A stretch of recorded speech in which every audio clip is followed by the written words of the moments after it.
Rahmatullahi wa barakatuhu. Na Uganda nkubuuzaako nkulamusaako budde bwa miraga bya misana abangi mumaze okuba nti mukifuna abatandika kukifuna nsaba Mungu abeere nga bateramu omunango obeere osobola okuba nga okifuna. Omanyi abantu bangi bakimanyi nti nno nga bwalidde ekyemisana nalya n'ekyeggulo n'afuna n'ekyenkya n'ensi yonna yonna eba nga ekifunye. Nedda waliwo ababeera nga mutuufu tebafunye kyakulya era bw'obanga ofunye kyolidde gamba nti alhamdulillah weebaze Mungu kubanga gwe oba wanjawulo kuba nti ofunye. Waliwo omulala ye ng'ali awo mu butuufu oba nti anaakifuna. So bw'oba okifunye alhamdulillah weebaze Mungu. Abava mu masinzo mbakulisaayo era nga beebaza okuba nti okutendereza Mungu n'abo bava ku mikolo gy'enjawulo ennyimbe abalina emikolo gy'ekika abalina emikolo gy'embaga abalina emikolo gyaki mwenna mbasanyukirako n'abatali mu buzibu abafiiriddwa nakola munnamwe nsaba Mungu abeere nga bagumya abanyige ebintu kubanga ffenna lyekkubo tugenda okuba tudda gyali. Tati nkata gemanya programu Embuga n'ovuga mu Tamale byatuuse dda mutabani w'omugenzi Yohana Mirundi maama nkusabira era nga nange baka bonna bw'osindika mufuna bulungi.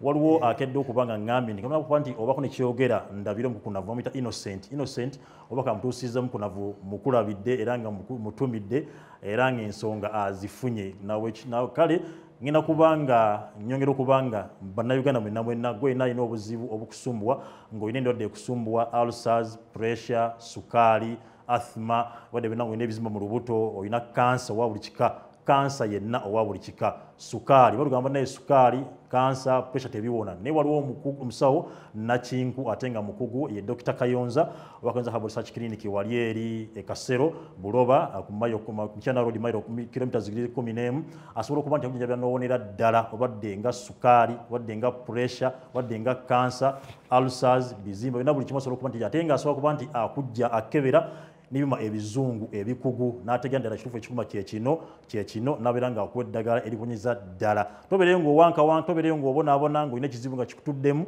wabula genda wa Dr. Kayonza osobole okuba nti ojjanjabwe. Tatembera eddagala lye asambika wali mu maka ge mbagambye Buloba Kaseera osobola okubanga omufuna ku nnamba y'essimu eri 0701 877 116 0701 877 116. Abantu bangi bavudde ne banga bawa obujulizi nti bajjanjabiro ne bawona bavudde mutala w'amayanja bavudde mu mawanga gatuliraanye bavudde Rwanda, Burundi, Kenya. Nsindiseeyo omuntu ku makya kimutwalidde essaawa ezi 3 okumulaba nga kinga obuzibu buli luddawo n'akuba essimu n'addamu ng'abantu bangi nga layini eri wali eri mpanvu kitegeeza omusajja akolera ddala ebyaddala kati ge munauganda aliyo ng'olina obuzibu ng'obwo gendayo.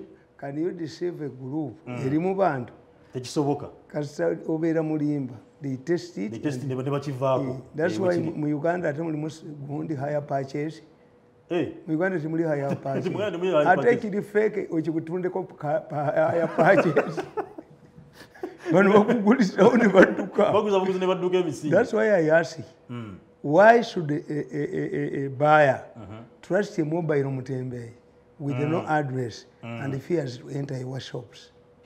Ab'omu Kampala akiri tebagirina. Why should a person trust a mutembeeyi who is mobile, who is not traceable? It means mutembeeyi either the two are equal or the mutembeeyi is better. Kubanga anybody would have twabisomanga mu commerce. What should a company have? Office. Kakati why should batembeeyi threaten abali maduuka? One would tell me Mutembeeyi because of his costs, operation costs, he said is cheap.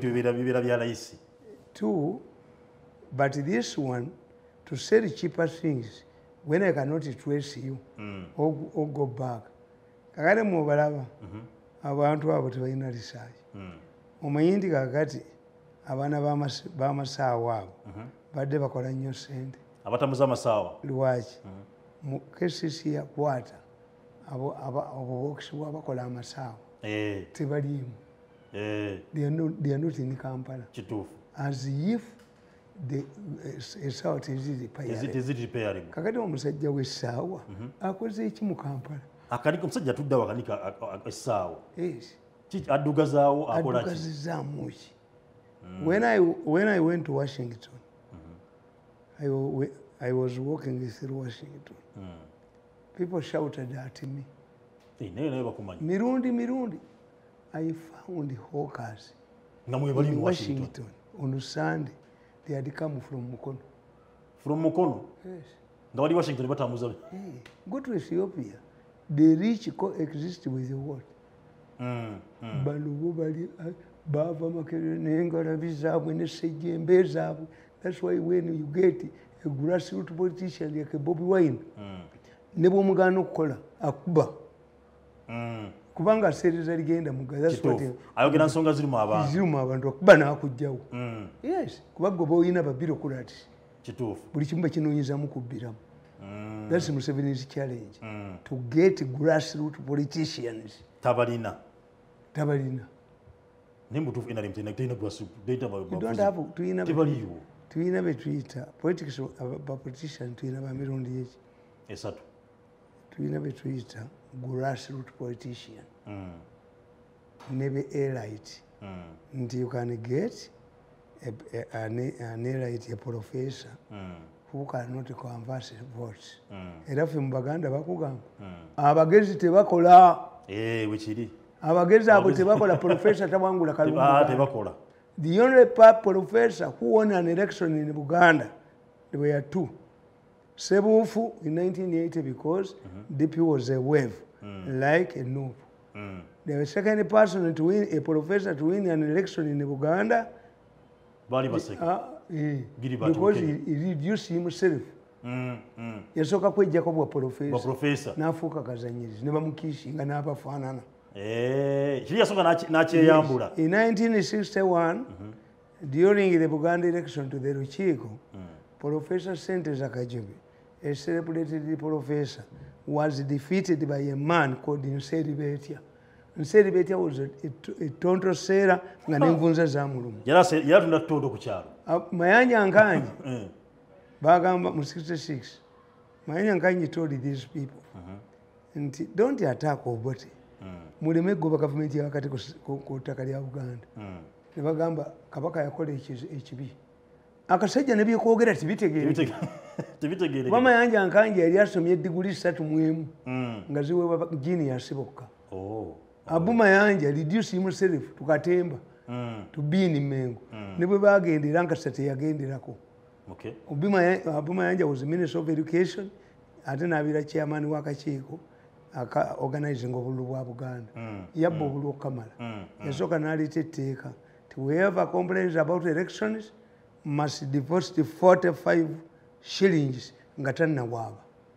Ng'ani azirina. Nga tebazirina. Anti pound yali mu siringi 2. You had to deposit pound 2. Obubbi. Babuma yanja. DP yagiyitanga Democratic Party. Dini ya Papa. Ate n'agiyingira mu 8. Yali akuba. Kakati Amayanja naye yafuuka kazanyirizi. Okukakkana mu bana abakola ki? Abafittingemu. Nambooze yareizinga ssente bazidde sensi bambi. Yalwanirira ate obwakabaka nga Nambooze wa local defense. Mwe Nambooze yali kwa local defense. Kasitola. Nga traininga mu Gulu. Yali wa local defense. Nga traininga bakadaasi. Yes. Kitegeeza ne yali ku kale. Naye ya bansi bambi ne bamudisa sente ze professor era nsi bambi yagamba na lumwa nnyo kyenafannumwa eki Professor Semakula Kiwanuka, the professor of history, Museveni amuyita atula n'abaana ba Buganda 72 hours bajjayo federal bajjayo gundi regional tier bayogera ku CBS muzzukulu wandugwa yateesa nnyo n'ateesa nnyo ng'atulemesa ebyaffe. But Semakula became a professor of history at the age of 27.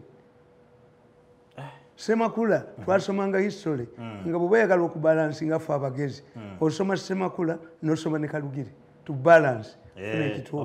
Yes. Naye Semakula alina gy'awangula. Ate waliwo. Kandi Semakula wini ni Buganda. Talina w'asobola kuwangula. Yes. The societies katuzimanyi tulina be tuyita ba coffin image politicians bakakoza mutala bakubi b'embooko okuva kakoza mutale Museveni lwe yamugoba the results za NRM ziri kudikira ini oba wansi zikka busi abo tubayita ba coffin kasiri eggwanga nzija mmwe nzija abalume chupa abo tubayita ba coffin image politicians elite politicians grassroots politicians kati atenze ngatta byombi take ebintu bya university byonna mbigatta mu grassroots nkukuba n'odduka ku university nkukuba n'odduka because I'm knowledgeable ne bino ebyokunywezaamu okuba engumi siva mu bbaala. There are times when I put on a mad mu bbaala notakula bbaala nfunga bufunzi nguuni kyobola abantu gurupu eno nenjimala lwansonga. There are times I can put on a madman's face nti ono omuwala anvumye mukuba bakyala bange ne bagamba why do you engage kati yeetonze yes waliwo lwentekako ejetoman's face noninyako n'ogenda waliwo lwenetaaga face eya madness tolese madness kankube ne madness kyobula banomba kubi nimze Tamale njagala kukwebaza nibanega njala begatteko kuba nti tusiima Mzee Tamale kulo omulimu gwakoze okuba organic case nze wayogera ku nsonga nayogera ku malwaliro agamagerega gakudde ejjembe mu kuba nti gwafa eddwaliro muli wayogera ko lyali kiruddu era buli omu yali amutandikye bwogenda ekiruddu twali ekiruddu nga bwogenda mu ddwaliro maaso gera yenyini nga waliwo bizinesi ya coffins nga ezikwaniriza naye nayiseka ekiruddu recently Mzee Tamale nga ne ku coffin business esinga zaggalawo ezikyaliwo kitegeeza nti tebakyafa nga bebafa kati laba ono omujinga ono musiru you see amawulire gano gafudde nnyo I'm happy and I'm going to start airing meetings zenfunye mu monitor. Monitor is a command center of evil. Ngenda bakuba obutambi. Look what this man editorial. Expedite global efforts to fight organ trafficking. What is he saying? That the government must bring a law. A law. They are talking about a law, but because the people who are trapped in this organic case are using this man. When did you start talking about the organic case? They were given 10 billion. The media in Uganda, including the so-called independent media, 10 billion. Basirike, organic case ebirenge etambula. Kakati baagala okuleeta etteeka. They are lawyers. Nga kakaabi. They are in a meeting. These people in a meeting. They are in a meeting. Bali mu meeting bakulaba. Satellite emaze okundaga. They are in a meeting. Yes. They are in a meeting. Okay. Kaweereza okuveeka ne kagamba. Mwayina bagamba. Baga ebyuma Museveni yabina yabiteeka mu barracks. Ebyuma biri mu kyaki yange. Biri mu chapo. Naye yasooka okugendayo gwe baatumayo empologoma yamukwatiramu. Owokubiri ne musanga nga timba muzinzezi. Waggule na kati. Free entry. Kyaki yange ezigule. Free entry. Ebyuma Museveni si yabina. Ebiteriyo. Bino ebyuma singa Museveni ebikwata n'abiwa omuntu baali muguze. Nze bajja from Burundi, Kenya, nga befudde nga bagala kubitwala obambalagirire. Abo bennyini bemulaba ne bagamba tukuwe ssente Museveni omuwenga bifu. Babaatula ne bagamba nti if we remove these machines Museveni will handle baali babyagala gundi ababeera nabyo kakka oba gundi oba kandiho n'abiremera. Kakati professor is a good professor but I don't know him and he has not written. The person who was helped this country that professor kubanga bamurespectinga nnyo. Yesterday, the other 2 days ago, I was watching him cooling down a man. Don't talk much. The more you talk, more psychologist ngakawa. Very Allah bwakuba.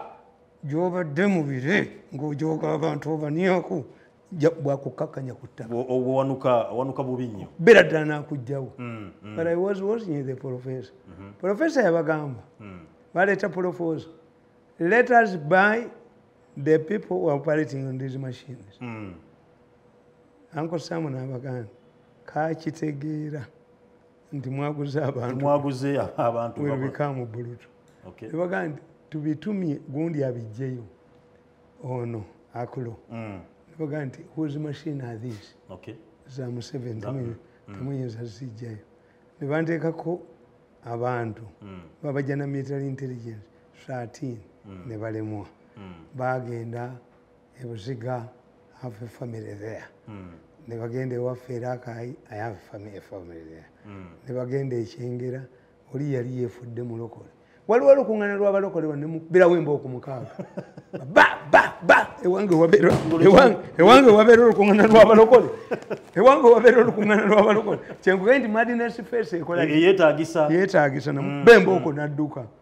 Umusaja na dirangi nana size azeka ewange waka nemuga wae demugozi wa nana ngatunda nanas aina mu ebyuma to detect bembo ko munana teyadda kakati nga bimaze okubalema ne bagula omuntu omu ku bantu bange yerezed yakwata esimu yange byonna nabijjamu but I'm not keeping this in one place even everything I capture, embassies zibitwala. Kuba namanya mujja kunzita. Kati biriwo. Mbiyina all of these documents. Era byemwamuguzeeko alina bawulyanga boogera. We can get a man like Kankaka. We have talked to him bamusiba mu kkomera. Kankaka, yes. Ne bamusiba mu kkomera. Nga bagala kunjamu information. Bamuwa sente to erase my gundi. Ye nga ayogera naye nga byali ajja abujjako. Mia ejisekisi. Naye ensimu yina akwekizibu bwabanga naye ye survive ye musajja bamuyola ne bamusiba mu kkomera yabadde akwata buli muntu yakwata abaleya akulo yakwata abaleya akakagamba the story is sanitized president olwaki katoko akulo n'abakuba akulozira olwo nagamba akulo kwata ku muntu wange munaku 3 bwe sikuyingiza kabuli nzija nenkuwa sente ne akulo wabanga mubi ate bamwongedde omuntu yakulya Interpol Museveni musajja mukulu bava ewaabwe bakaaba a man who has never gone back to State House to ask for the appointment of the president, a man who has not sought any other job is me. Yegwe nategeera ti my safety is at home. Taata wange yaŋŋamba ekintu kimu mukama wa amalanga kugoba. The day I will get Museveni's dismissal, but I cannot go. But I cannot go where he sent me. Kasanda dismissal letter, I will slaughter my bull. Yes, that's what my father told me. Olekanga mukama we nagoba ku nakugoba bugobi tokolanga fule ekirivu sigende emyaka 8. You don't go there, and I cannot go there. No, it will be expedited that appointment. Okay, today organic case. Kakati organic case. Baja handlinga bubi. Balowoleza mu ssente era bazibabyeko nnyingi. Billions. Baloya abasooka babalyako millions of dollars. Asatu. But they went on a fundraising exercise. Mwenda went to Oman. They have their suppliers there. Najayo sente. The man, the proprietor of Nanjing, you have millions of dollars. Chairman is Bagania Mwenda. But Chinese have work on training. Okay. Canava locally. I tell you, was a Banganako. Tizatu Kayo. Kati the jury was changed. Never take a wabala. They have given them a lot of money. They have acquired lobbyists internationally. Abakolo Mulimo. Kwase Uganda is sender. Because why is Uganda sender? How do you find, why do you explain that abawalizamu Serena benina ku video have is a former a serving minister in Museveni's government, a former minister in Museveni's government, 63 surgeons, and a very prominent person. They are in the corridors of power. Okay. Kakati bali abasajja bagezi jule bajijjawo. Okay.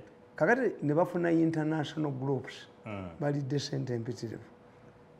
Baba gamba one bwe bawa monitor na bano billion 10 Mwenda was unsatisfied nagenda mu red paper ne bagikuba ne bamwongereza naye nze tebampadde arrogance ngaliko omanyi ajoge nnyo ye yalina ekizibu kimu about me yali amanyi nti am a good communicator nga ina president ambitions kati banne buli babadde bamugamba settle with that man yengo na addition nina okubeera mwanda we yazenga olugosi he knows ti am a communicator mukubane mu era nkimusuuziza kuba he handled me badly when you humiliate an arrogant man like me, I harden.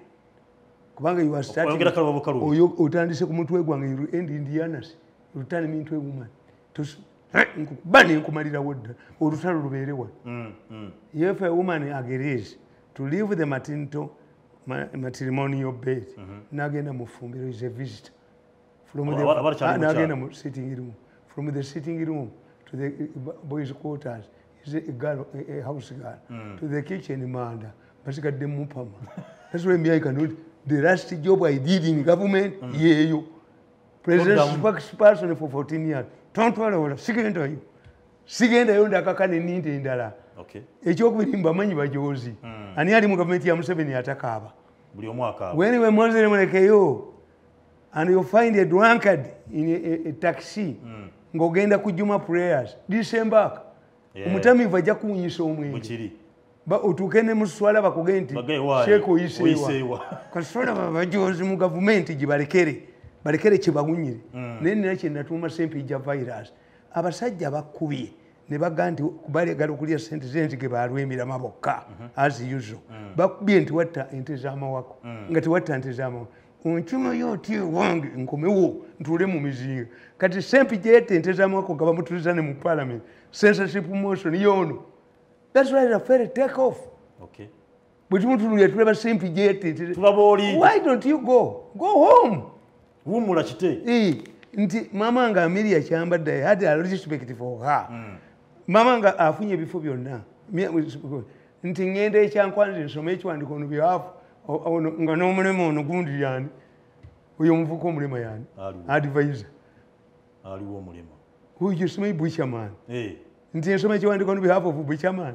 What do I want from a advisor? What is that? Get a foundation. Kasolo namuyamba. Bato omuntu bamusula mulaleye enakatogo. Nenga nzibima byange mba monitoring. Nibadagira na kalema falsifying document ize bamukwate bamusibe. Nibamuteeka ko muwala under age tayina olubuto bamusibe. Ngabalese matama buku ayitewo. Matama buku ali connected nabo. Bagala kubatta kali sango be. Kasolo nze na buyamba. Buli muntu yenna kabukedde kakubye kasolo yaso omuntu kasolo ayina ngabibam kakati obamutira ki. Kasolo nompo bwa minister n'enkomawo. Nintula nabo sikwate entebe n'enjikubo. Obato kyadda. Sikubbe entebe n'enjikubo okutirawo. Abo bajja genda mu ggulunga balamu. Tebanyiiga. But they are dangerous. Banyiiga. Mujja kulaba ko bommu gye bateze mu cabinet. Mujja kulaba ko bommu gye bateze mu state house. Abantu bayine a man like me who breeds.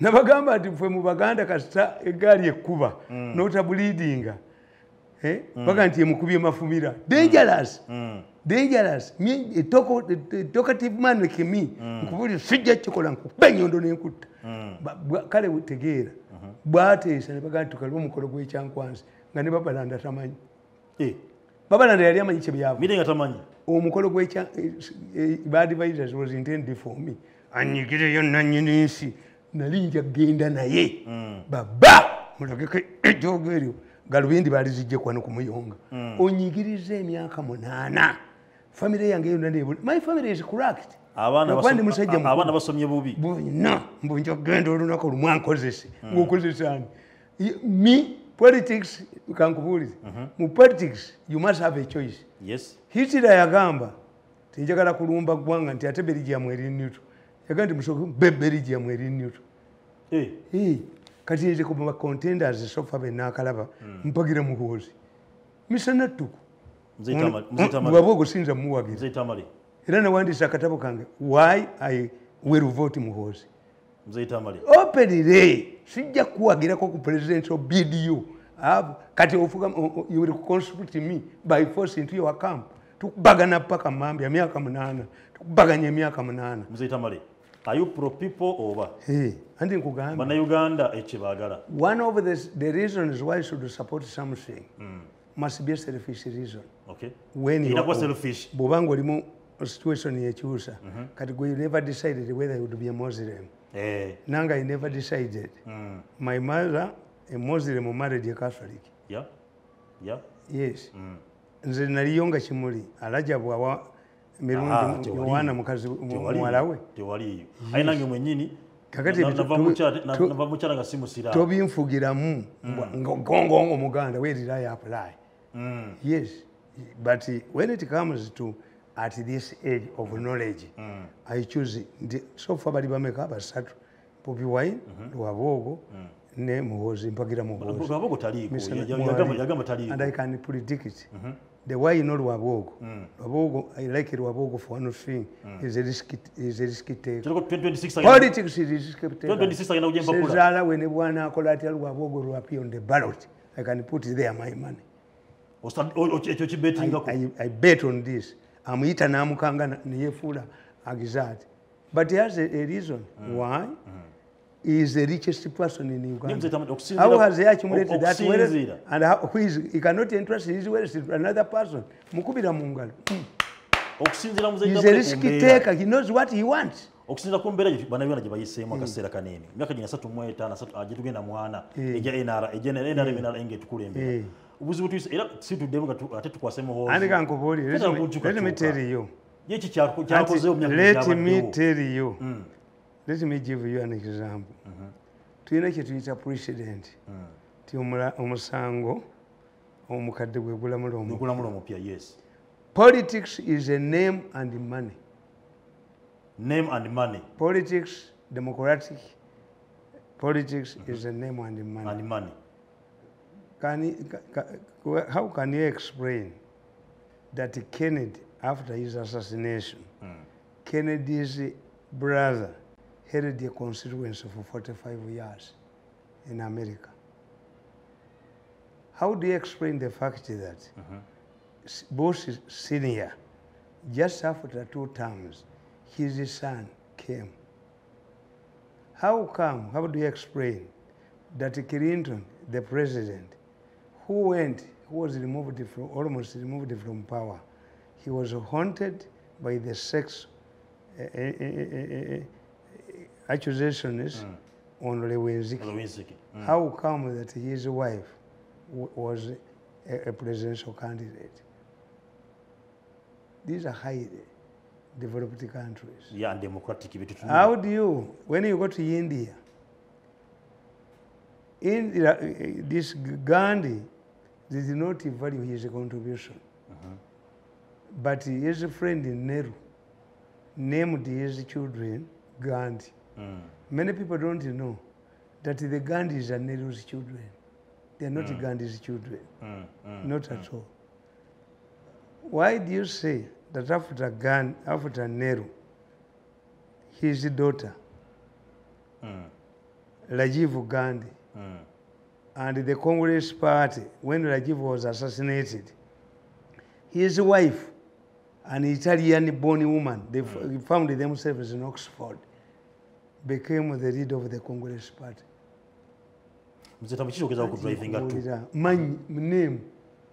The name matters. You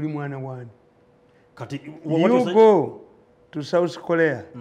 The man who liberated the South Korea, General Park, the woman who visited here as president of South Korea, this tiny woman, is Park, the daughter of this one. Uhuru Kenyatta. Just the president.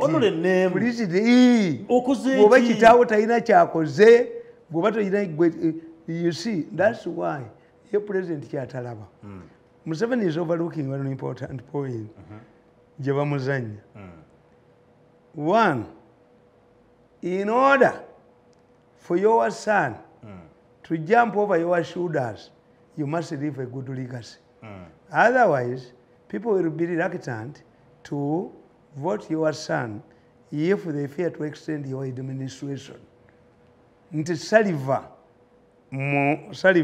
Brazil, tamulimiti ya mukwata nabagamba wadon vice wange mukazi in Africa baliga nti mukazi we yabaga tamu enkwatidde mbawadani mbadon vice president. What if was they reward you as a continuation? Okay, yes, kubanga katika nkubulire politics like a wedding. Oyinza okuba ne muganda wonga mufaanagana nnyo oba muli balongo, but if you cannot dress yourself, ne wajjayo omusajja agamba nti nze bwe mbeera best man ayagala nokuba na metron kubanga emikolo gy'embaga temugimanyi emikolo gy'embaga singa omugole bwalemwa singa yaluyingiramu yes metron bwe batakikolako na bestman embaga efa nkubuulidde atitioyinza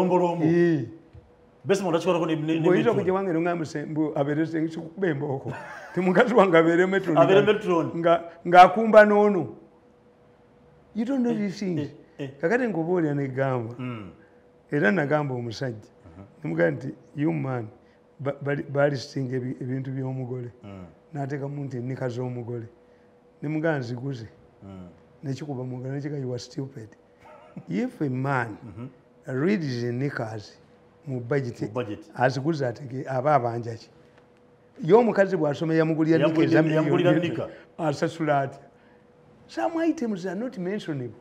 Yes. They are not mentionable. Amasuuti simanyi okuwambaza omugole. Who should dress you? Nanyini mugole yino okweyo. Faza gwe tugulira ebyambalo. Kiri negwe omugole ate. Oba imam. Negwe omugole n'ogamba mbu bagulira amasuuti. Bagulira amasuuti. Ani ekikutumye? Stupidity. Kiki wate weesobola. Olina yimiro mukakati singa omukazi ayimirira. Naga nti sebo omugole omusajja mwambazizi. Omugole omukazi n'ava n'agamba nti so therefore kugamba nti muyina okumanya politics is very expensive owamu muyingizizaamu ssente kakati lwaki bush ajja tubuuza tetukugamba nti Mr. Mirundi toba yokudu communicator pate ekuliese n'omu naye gwe contribution yo ku budget ye election campaign eriki we need these billions the money stands up me I can foot the campaign bill bagulu kintu kyekibaleeta Kenya era nono Raila Odinga manya gundi Ruto naye amaze gaggawala asala alimba bulimbi amaze kufuna sente to counter these ones era politics yomu wa money yes politics wa money Nemze Tamale essaawa zino Uganda twetaaga grassroots politician agenda okuba nti aluuza ebigivu bannansi obona kutaba omuntu abadde ayogera ku nsonga ezo ye Bobi Wine yakulifaya andika nkubuulira ayogera ku bizibu bya Uganda ensonga z'omuhoozi kankubuulira ekiri simple iyi musajja badde mmaja asavi ate mwe ekibakoze muhoozi wabakubidde wali wamu mu propaganda tukiyita contempt card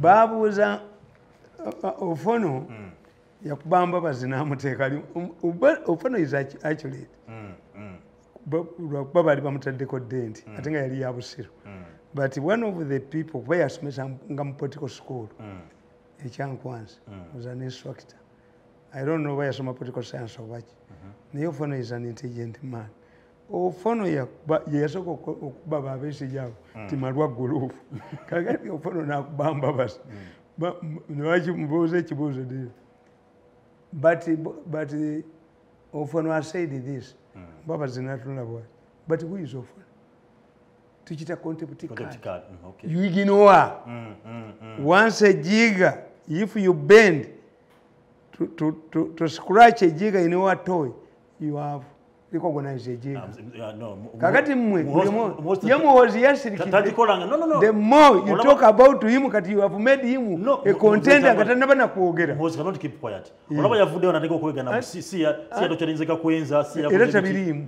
but why should he come out okwegana wacha obudde nga abyegana eno enda bakubira monitor nje malewo monitor this paper look what them they monitor you started to walk with the talk they are quoting opposition leader Mathias Embuga you find this situation Embuga was caught with somebody's woman in a lodge mama sasa musajja namukubesa simu mutwe naga bana Museveni agenda tumala Museveni ono naye ayogera mbana does he have the morals to talk he's only your politics kana oli ku malisi anti kubuli ate malisi Mbuga bamukwata this man can we trust an opposition leader who was caught up with somebody's wife in a lodge what if he accompanies he goes to Europe he goes outside with a group of women are they safe let's go back to issue let's go back to monitor editors I'm going to fight in monitor and when I fight I declare on you stop talking about Muhoozi. Muhoozi will defeat you. We know the financiers, and I told the monitor people. The people who are financing you, 10 of them are behind the bars. Your source, a group where they were sent to monitor. Barrier sent is organized. Monitor, you ate money for organized. You cannot mention anything. Lie like an envelope. Lie like an envelope. Ayagala okufata kunamira katonda. Bokunamira eggulu atofa bubinyu kato Allah akutta bubinyu. If your paper has failed, give it a honorable burial. Nti Mpuga, walk the talk. Walk the talk. Mpuga, because Mpuga is yours. Mpuga is a mall. I want to monitor to answer. Why is it that NRM did not sponsor candidates against Embuga and Mbidde? They stood in the same constituency. On Oman, or Hajat, Boulevard, yetekamu yekasente.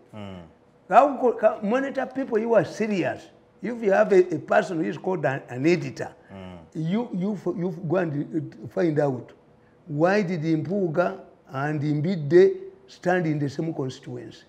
And the NRM, do you think that the NRM that had elevated the Masakato state status could not sponsor?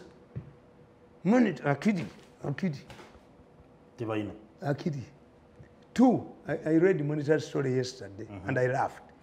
They were saying that this woman, the Italian woman who was given the contract to construct the hospital, yes, has been given another assignment to process coffee. Yes.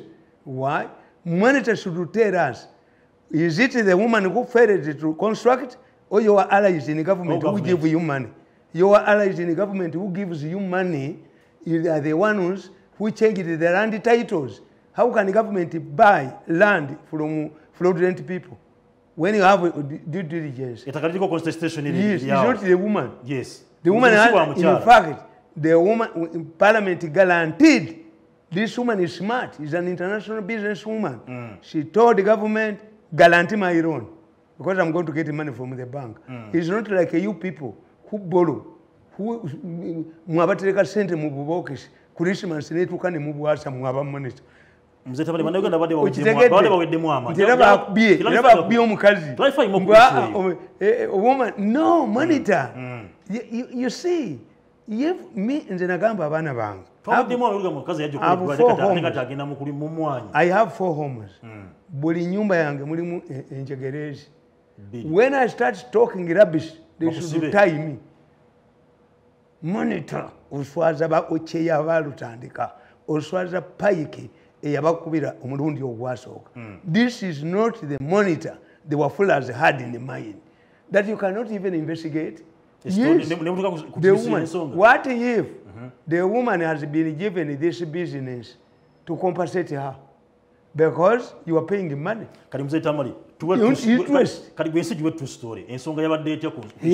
Omukazi mu Italy, president yakyala mu maka ge. Yes. I even accompanied the president. The woman resembles Gaddafi. I thought it was Gaddafi's daughter. Okay. The first time I saw this woman. The president, the woman told the president that the problem of your hospitals, the exit route is used by both. The exit is used by both those who are coming to get treatment from hospitals, the patients, n'abafuluma bekwatirawo endwadde. Abadde afuluma nga atawonye alujja wano abulwadde nali mune bumukwatirawo. N'abagamba nti Modern Hospital bayita ku munjawulo muki. Omulwadde ayita walala n'awonye ayita walala. Yes. Okay. Kakati omukyala n'amugamba nti mu kifo ky'okutwala abantu e India, you can have a hospital. Ewammwe wennyini. But that hospital was frustrated by Monitor allies, and I want to inform Monitor that the president recruited 30 younger people, medical doctors, to go to India to study. And each of them was getting $50,000 by semester. Bazibba. Sente bazibba. Bazibbira mu State House. N'abaana omukaaga abaagenda babalemesa okulaba president. Because the president would ask the number. But only 6. You look like an idiot. What? Don't you have a family? Don't you have a tribe? Nepotism, I can allow nepotism in that cases. If you get these scholarships and you put only your tribesmen, abana badokita webali abavaayo kwasatu naye nga buli mwana yali aweebwa semester $5 bamufula setting Museveni. When Museveni talked of bringing the Cuban doctors went on a strike. Yes. Because they could not extract the people's organs in the presence of the Cubanists.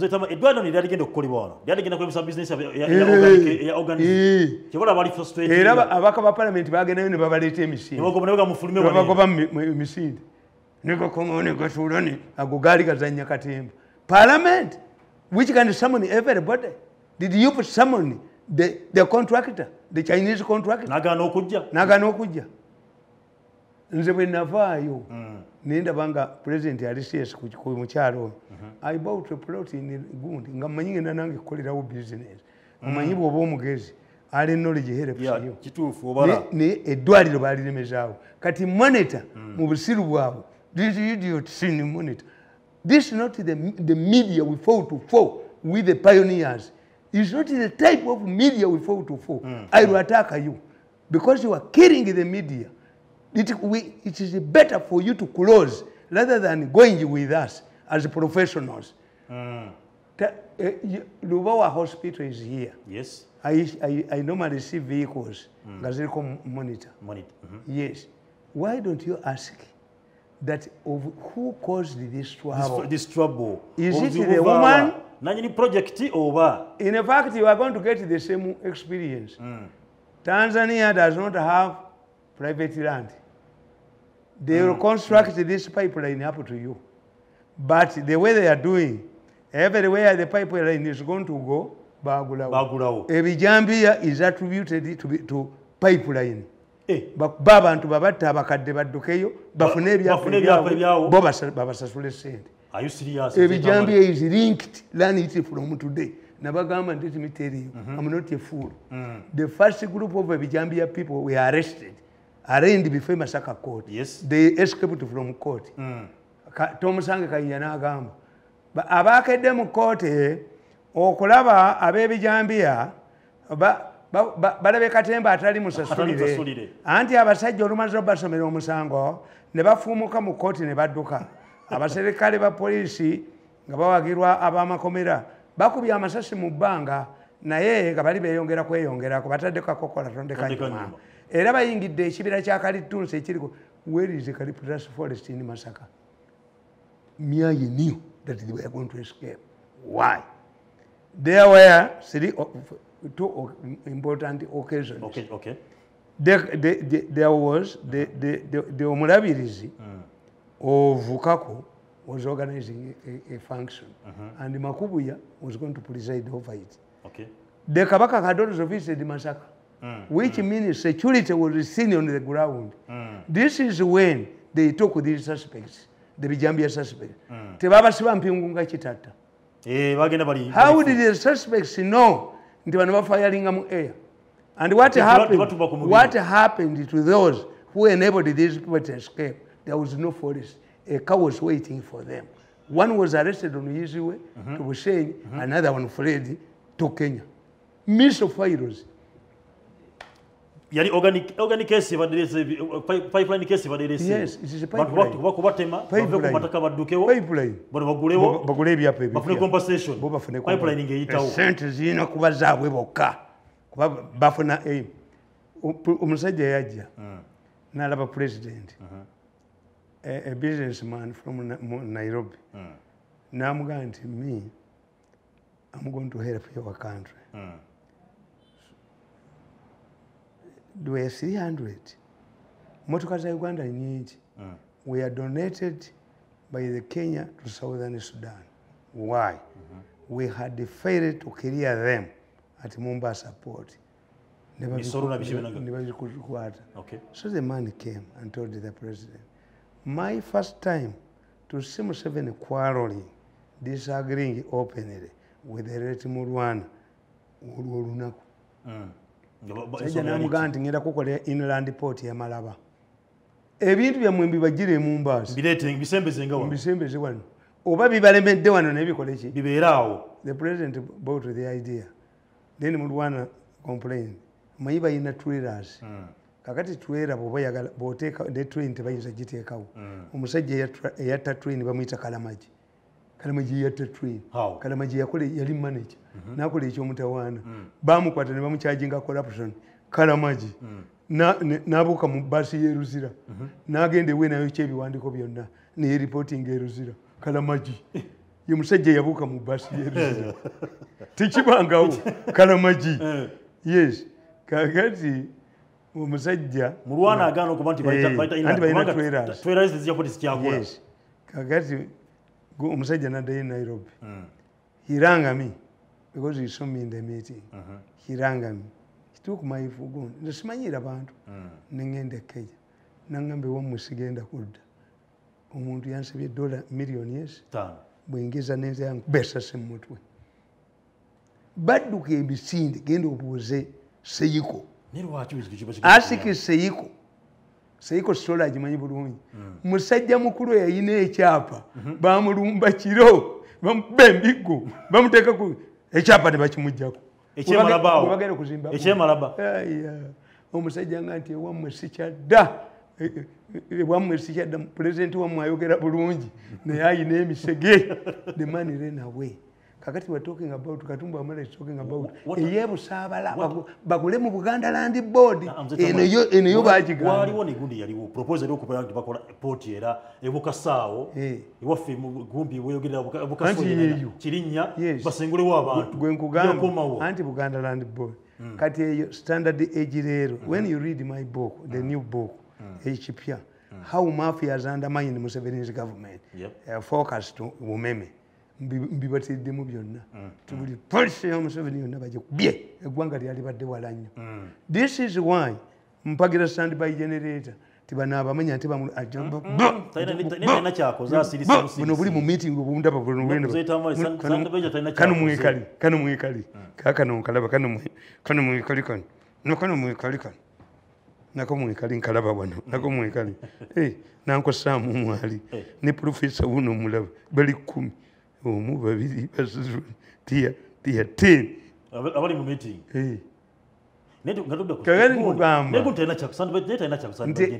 nti standard age leero bagipima leero eno basooka ne bagirya yo ne bazimbamu kati standard age leero gye bagamba Museveni when you read my book Museveni was the first African leader to identify the economic bottlenecks ewe tebiriyo olaba gambye mubagenda kuwabira flyover amonga ekyali kimutwaza kyali amonga ekyali kimutwaza kyali Seggona adduka emisinde agenda akulira evira ne Mandela akomewo 20 billion ezeyo Villa Park omukazi n'abagamba amonge don't pay we have gone through a lot of experience government pays double we have double payments these people don't pay until you identify the real owners of that land Seggona ngaduse nembabuze Seggona yali asambye ddi omupiira Mandela n'akomawo yali awummudde n'akomawo lwa sente ezo era kati Mandela ya president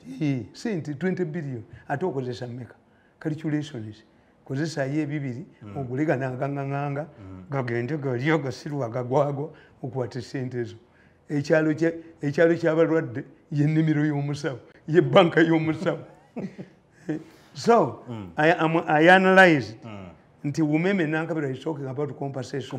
Why compensation? Why compensation? What happened to Leah where the president invested $400 million? Ziriwa bakyabazirya. Who? If Umeme singale yatebagibba Umeme because in economics the price of a commodity remains high as long as there are no competitive substitutes. If we had the rare Umeme yali badde ye yennyini yetwegayirira kubanga Leah was not appended, was not a branch of Umeme. Ezo bazibba ne badduka ba mu nnyumba ye omulabe wa Bayibuli Museveni emutuukiddeko ddala omulabe waanaabanga bwa mu nnyumba yo naye bakisuule mwe mukisuule bo balowooza mbu bakisuula Museveni yagwa abantu babeepikira abantu mulimu abantu ababeera mu kkanisa nga babuulira naye nga tebamanyi timulimu abaganda naye singa ettaala ezikira tumuyoolayoola wano netumuyoolererawo mumanyi ekiri mu Kampala mumanyi ekiri mu Kampala kankubuulire abaana bayinza okuga nti Sheeke Mirundi afe naye nga ab'okukyalo bagamba naye Sheeke kakemuka buli tubalageko abaana bajooza ekyalo abaana bajooza nabalabye ejjo somebody said had the audience of saying in all of these years we have been in the power we don't have a modern hospital. The man was lamenting. Uganda has reduced itself to a cemetery. We take our important people to be brought back to the cemetery. Yes. He's a former minister. Has Museveni eaten this money? Mbabazi yagamba. But I had no political power. A super minister who will accept this. But Uganda, no. Bagenda bila wano babattirewo. Bagenda ba nze mbabuulira. If you have a chance of one of you who can be marketable mu marketing instead of fighting nabalabye nga bagamba. By the way, naye muhozi nakamuwadde. Nze simulabangako naye namuwadde akaddomo. When he went to Kigali and they met Kagame 1-to-1, who was there? Did the father participate on the Zoom? No, that's important. The family must have been involved with the family. Did he go did Muhozi go to Kigali to ask for milk, the price of milk, or national issues? Why do you want? How, in what capacity would you, younger man, be going? Was it a representative of two families? Arrogance, stinking arrogance. Muchiwe, baba bire wani imigo mujirabe. Nagenze n'entunuulira. Nti ngenda ne mbatunuulira ne mbalaba. Nalabye gurupu eri ewasale nti ya Nuupu. Abaana. What happened to poor youth bumwaba wa sente? All of these people have been crossing ne muba wa sente. It depends. Is it an ideological issue that has forced this man to fight you? I look at Museveni. Couldn't Museveni have been given a job by Obote? Could Hitler have been appeased? Do these young men want to appear in military uniform? Are they ideological or they have been driven to Bobby Wine because of poverty? Because of poverty. Have you solved the poverty issue? When they leave that training, are you going to give them jobs to do? Have you skilled them? It reminded me of two things. Nalabasali musalinga bamuwadde obwa minister bwa finance. N'atuyita president ekyankwanzi. N'alunchi nga bagenda okukola nabo. Branding new border board, piki, computers, abeki. Where are they? What happened to these practices of taking people, students, before university to Chankwanzi? What is taught at Chankwanzi is ideological. When they come to the university, it is not ideological. Yes. It's not ideological. Yes. Even the people with the same ideology can disagree. Yes. Kampala Yatta Sankara was one a communist or a capitalist. Look what the Kalamajong. All governments made efforts to disarm the Kalamajong. The biggest garrison during colonial time was in Karamoja. Okay. Karamoja had the largest meat factory in East and Central Africa. At the independence, Obote was told by the Kalamajong, remove this machine that eats our cows. Nabaganti abakuba Museveni yali bagai produce more cows. The gift Obote gave to the Kalamajong.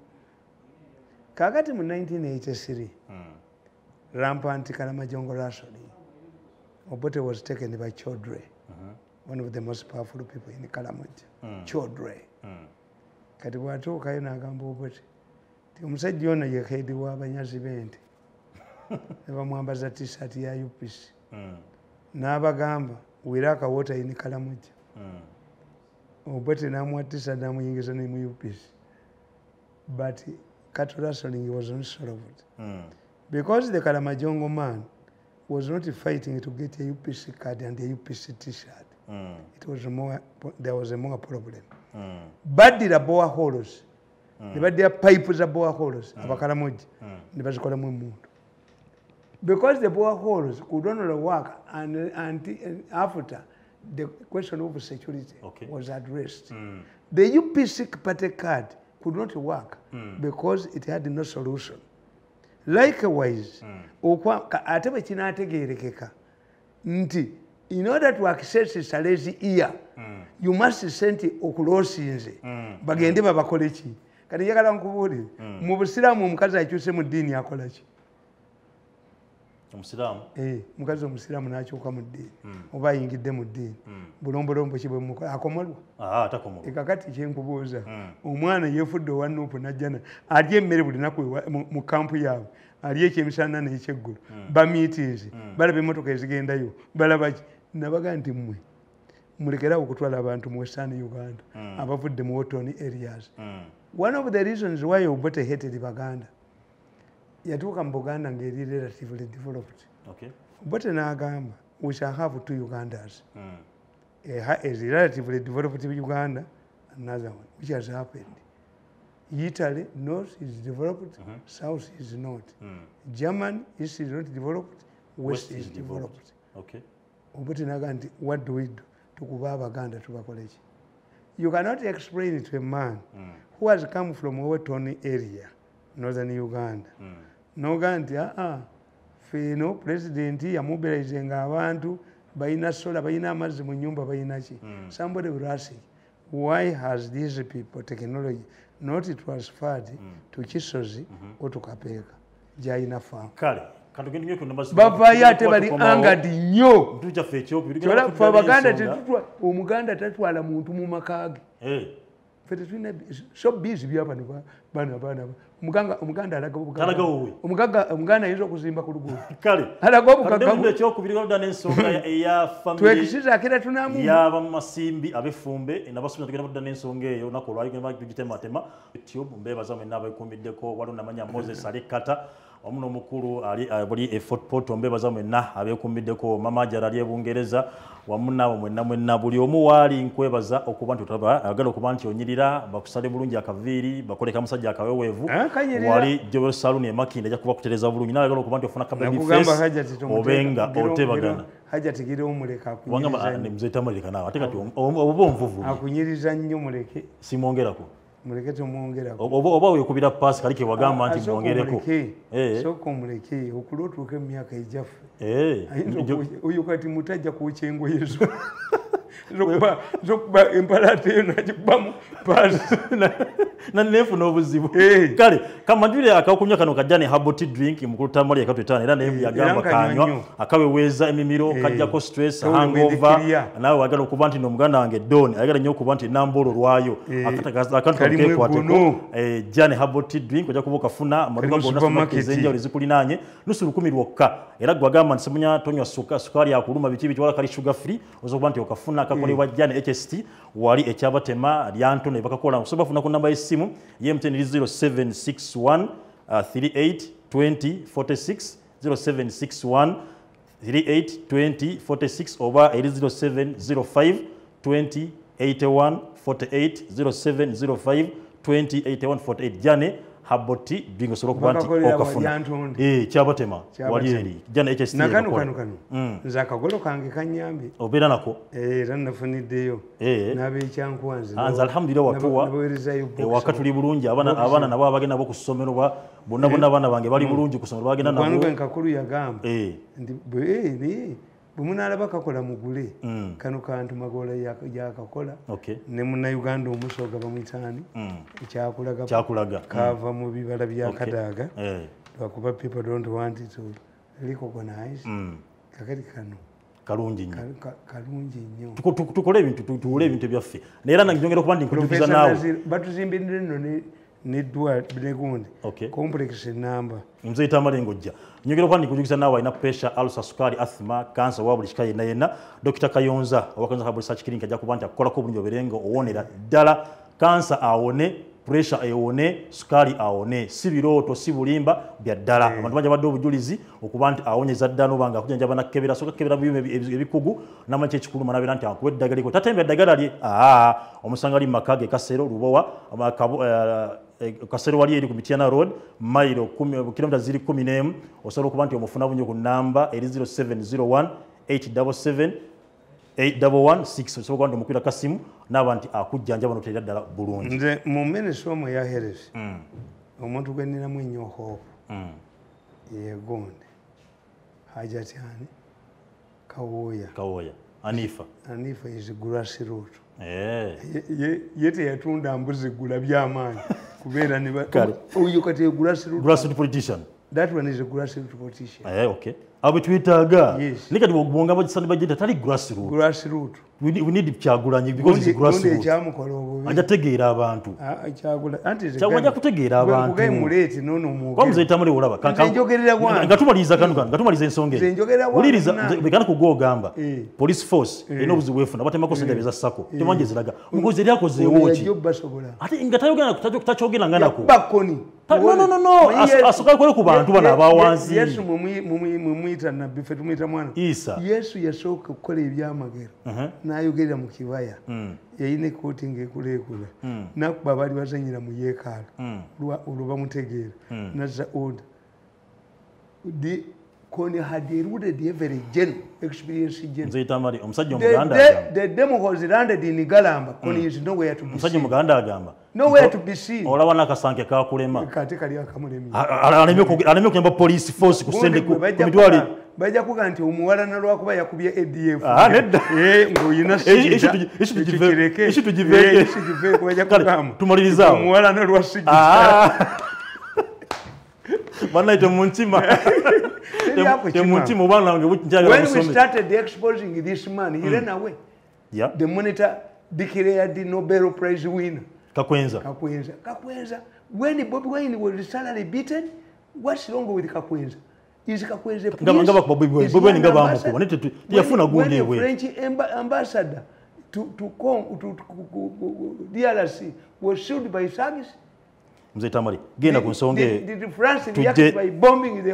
tujje mu nsonga y'abamasimbi maliriza ensonga abatasoma propaganda why nti berepeting omuntu namwe mukiza ati wamaanyi nti wamaanyi nnyo when the other day you saw Bobby Wine mu Arua nga tasobola na kuyimirira yamukubye obusajja buno bufekete what made this man era yaise Rwanda.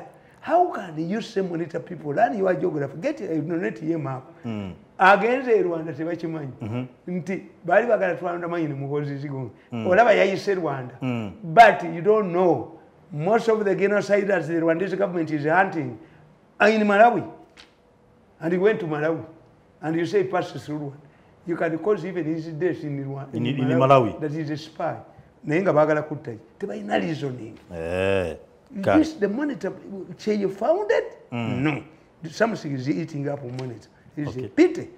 We put all the for money, so down. You same monitor. Have you written about organs? They were given 10 billion. Shameful. Kakati nkugamba. Tugende maso. Nti nze mpandika ati sigwankako. Akatapaka nokalaba. Fact that will affect. Nabawandikira nti biche bigenda okusuula mu 7 mu kalulu. Nembagamba banka okusuula banks kikulu nnyo.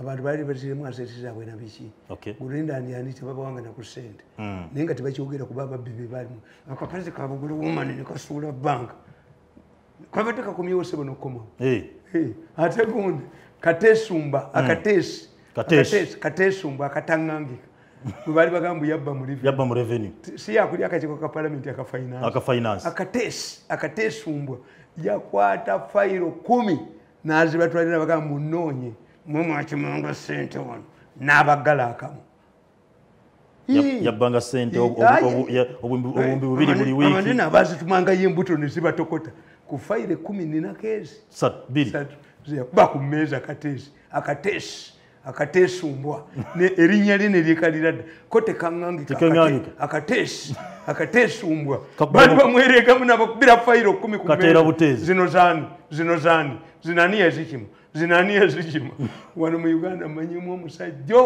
tewali yali ajinze sigiri kyayi wana bwe mubbi ajinze sigiri yasali musale sigati ndowooza talina ayinza okubagesa kinkumu naye bana bawaayo ne baweereza obukanya Kateesi yakuba fayiro 10 ku mmeeza embuto ne zibatukutte ate Kateesi bali bagenda mutta era naye nze namuwonya Kateesi nadduka nagenda mu politics bagenda omutegeera ng'ayugumiriza ekitundu yakuba gundi omanyi nti Kateesi yakozesa organism bono yali minisita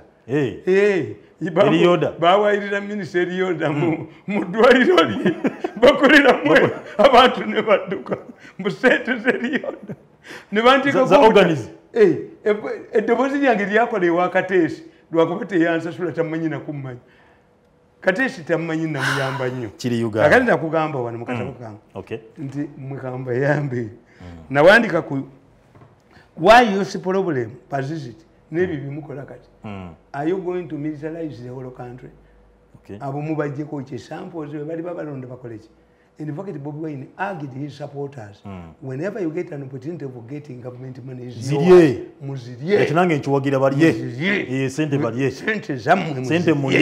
tebayinza kuba olyabye billion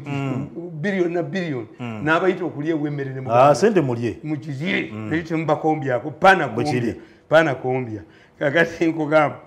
I pointed out that the government overlooked several factors in trying to solve the challenge of youth unemployment. For one to find a solution to a problem, he or she must first find out its causes. This is why cultural practices like female genital mutilation and Embalu have outlived generations. You must understand the wisdom behind these primitive practices. More importantly, to change society, one must have change agents. And in fact, programs like NADS would have succeeded if the implementers had recruited psychologists and mass communicators as change agents. Mass communicators and psychologists. And you don't look at the cause of school fires. Many times, school fires are caused by poor food. Naye jjukira nti ffe twasomera nga buli ssomero lirina ketera abasoma ketering nga yasooka okulya ku mmere eyo bano bagamba mu sikkoosi eyo sikkoosi sebo babidibya essomero abaana bamaze emyaka 2 nga bali bweru n'abasomesa. Who can bring their mental status back? A psychologist. Bano bagamba psychology takola but you have failed to trace where psychologist works. Nti literature, nze, nga ntambulira ku literature, political science na gundi. Nalaba president azanyi omuzanyo gwa Shakespeare, Julius Caesar. Julius Caesar yasanga omusajja mu kibuga Roma. Namuga Caesar, be aware of the age of March. Caesar naga, what is he saying? He says, be aware of the age of March. Is mad. Let him pass. Caesar bamuta gyali alaga. Ndi literature takola. The great poets by Alechiamad who predicted the HIV balwanira ebidiba. Bagenda okutegula eringa ba Nigeria baziikawo. HIV Alechiamad. Nti tekikola. Bukola. May I read all of these books not for nti a man of all seasons. What caused the split between the Anglican Church and the Catholic Church? The man of all the seasons kakola. Nti literature takola. Sikugamba nti ngenda kusomesa literature, but to enhance my knowledge. Okay. Yes. Okay. Kakati nkugamba nti the problem of NADS is not seedlings, but the attitude of people. The colonialists understood this very well. They tried to introduce cotton growing in Ankole, but failed. Mu Ankole cotton ya failing. Abanyankole basiga ensigo za pamba. ne bagamba abazungu nti waffe tabalayo ne batenteeza buli bazikuba ekikato balime ppamba ne balema nkugamba psychologist you look what nti this man ajja attention ku nteeze ezimuwa buli kimu alime cotton a psychologist the experts concentrated in Uganda and Busoga because there exists a centralized authority in these areas. The administration in Mengo could easily mobilize the locals. That's why when Governor Crawford realized that the cotton growing in Uganda had declined, but in Busoga had increased, he instituted a commission to find out how can stable Busoga grow more cotton than Baganda. He found out that it was Embuga and Busuru. And lack of security to Ekibanja Koroda. What happened? Nabi fixing at only 80 shillings. As a result, cotton production in Uganda increased tenfold. Just two things. But he had to institute a commission. Obwawa notibumala mirimu gyabo. Kakati no gamba. Kwano kwange mayanja. Ndaba mutani wange batambula bonna bayamuwayo. Tamale junior. Inayo muli. Kakati kankukoza. You cannot help Ekibanja Koroda to remain in Ekibanja Koroda. You help Ekibanja Koroda to become a landlord. Buchiri. Because Ekibanja comes from the word Okubanja. Ekibanja gwe ne bazzukulu bonna abaliddawo security.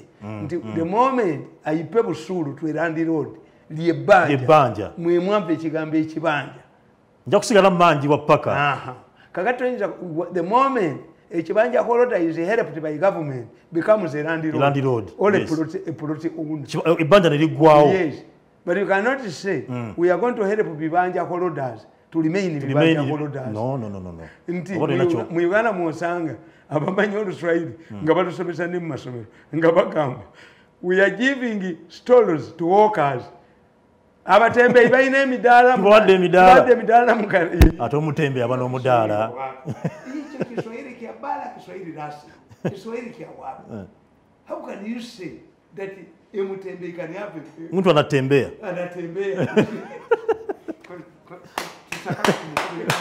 Omutembe tasa kuona mudala. Minister wa Kampala umusajje neba mwetegekede. Ani amwetegekede. Bamwetegekede bechi ko mulinyo kumutwe wewe.